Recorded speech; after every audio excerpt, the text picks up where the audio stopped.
শুভ সকাল বন্ধুরা। আজকে আমি বানাচ্ছিলাম দুপুরের খাবার। তো ওইদিকে ওভেনের মধ্যে হচ্ছে ভাত আর এদিকে হচ্ছে শালগম ভাজা, আর এটা হচ্ছে আলু ফুলকপি কেটে একটু সেদ্ধ করে রেখে দিলাম। তারপর হচ্ছে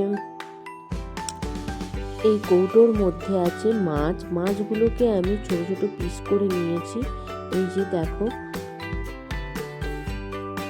তারপর ছোট ছোট পিস করে নিয়েছি, কারণ সবজির সঙ্গে মিশে গেলে না খেতে খুব ভালো লাগবে। আর এদিকে শালগম ভাজা আমার হয়ে গেছে।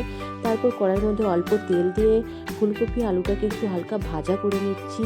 তো আলু ফুলকপি ভাজা হয়ে গেছে আমার। তারপর মাছটাকেও আমি হালকা ভেজে নিয়েছি।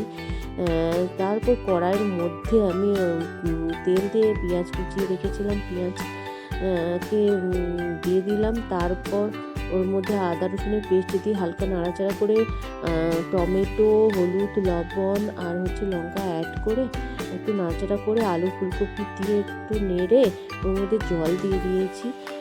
তো সবজি দেখতে পাচ্ছ হয়ে গেছে। তো বাই।